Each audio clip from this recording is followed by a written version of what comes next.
Hi tutors. How do you negotiate your terms and conditions with your clients? In the last video, we actually talked about the duration and frequency of the lesson, the teaching material to use, as well as the rate to charge. In this video, we will be talking about payment and cancellation. At the end of this video, I'll even include a bonus point. So let's begin.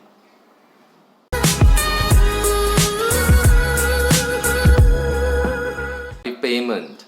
Well, I did a bit of research on this one and I noticed that different people have different ways in order to establish what payment method is suitable for them. So what I can do is to suggest 3 simple workable solutions or suggestions.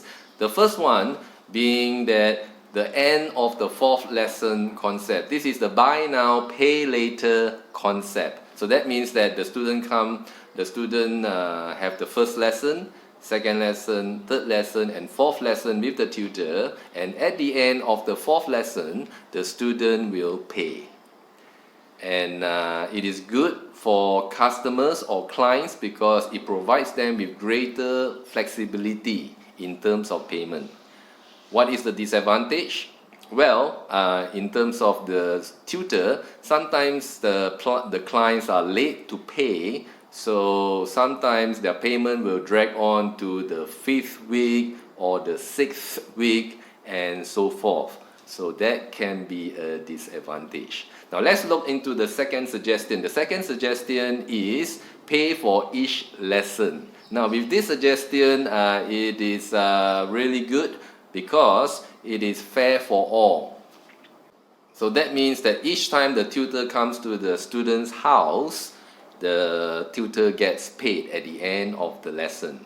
So that's good for the tutors because they help them to manage their budget, especially if they tend to overspend. So imagine that the tutor comes to a student's place each time and gets paid. So that's a good feeling, isn't it? But in terms of the customer or the client, that can be a hassle because for the client, imagine each time they have to come up with the money or the right change in order to pay the tutor. So let's look at the third suggestion. The third suggestion is advance payment for 4 lessons. Now this is what I call the private school approach. When you think about a private school, at the beginning of the term or the semester, you notice that the parents will actually come and pay for the whole term's fees in advance. So same with this concept with tutoring. The tutor get the client to pay 4 lessons in advance so that when it comes for the first 4 lessons, he's already been paid. And then on the 5th lesson, he gets paid again for the next 4 lessons. So with this method, it's very good for the tutors because they get paid in a timely manner. So that helps them to manage their finances better. So if they have obligations to pay for rent, for bills, utilities and so forth, it is really good for the tutors. What is the disadvantage? Well, for the client, especially for the first time, they might tend to get a bit nervous, especially if they want to pay a whole lump sum for 4 lessons to a tutor that they hardly know, and as a result, they might be worried that the tutor might run away.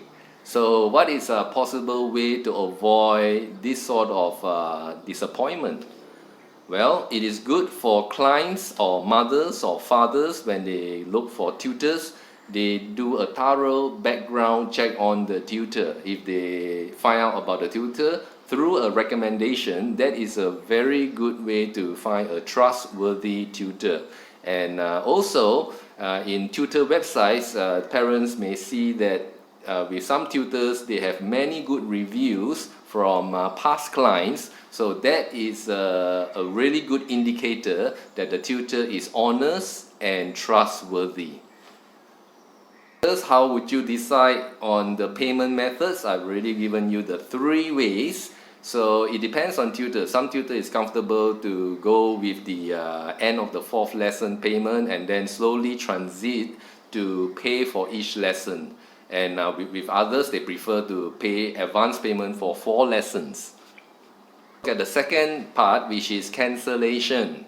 So with this one, there are many types of cancellation policies around. So I'm just going to give two simple workable solutions to you. So the first suggestion is the option to replace.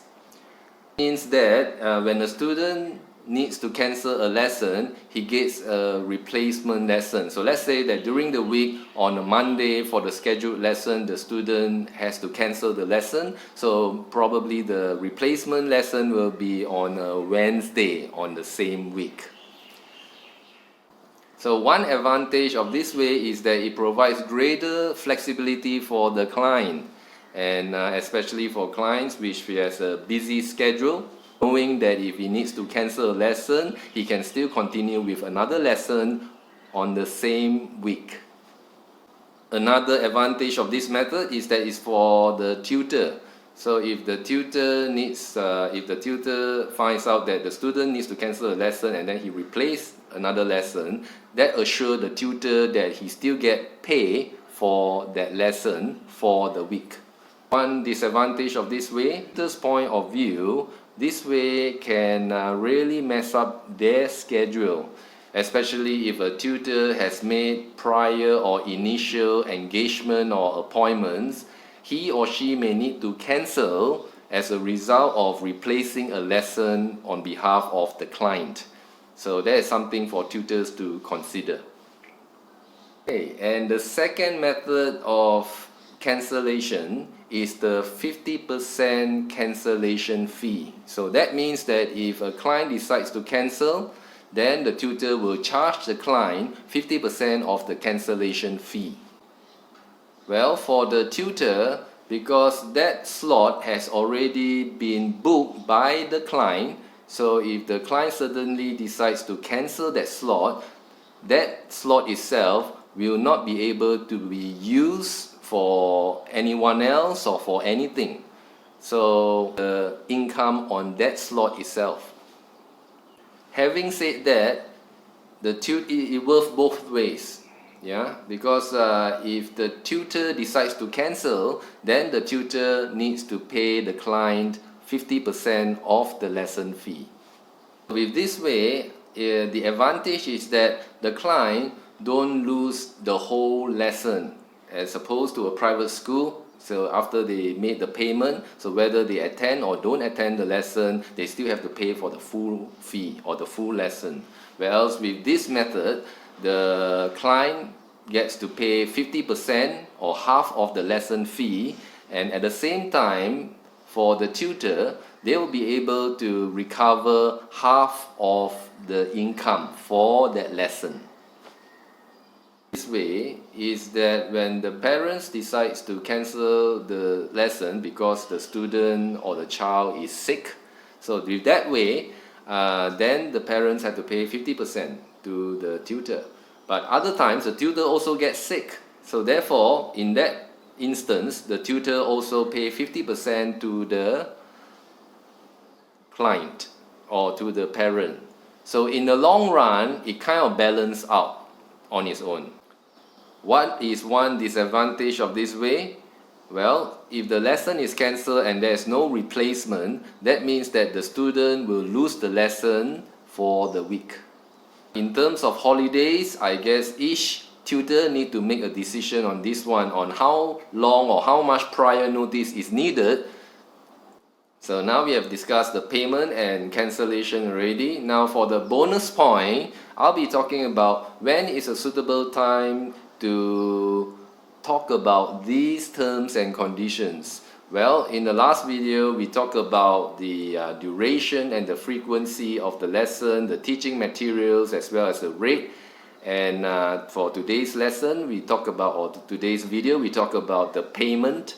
So I guess all these can be discussed prior to the lesson. Can be discussed over the phone with the parents and get it over and done with. Now with cancellation, with this one, it is better to discuss with the parents face to face during the first lesson, because sometimes the parents may be confused with so many different forms of terms and conditions around, so a bit of explanation and clarification may be needed in order to help the parents to understand.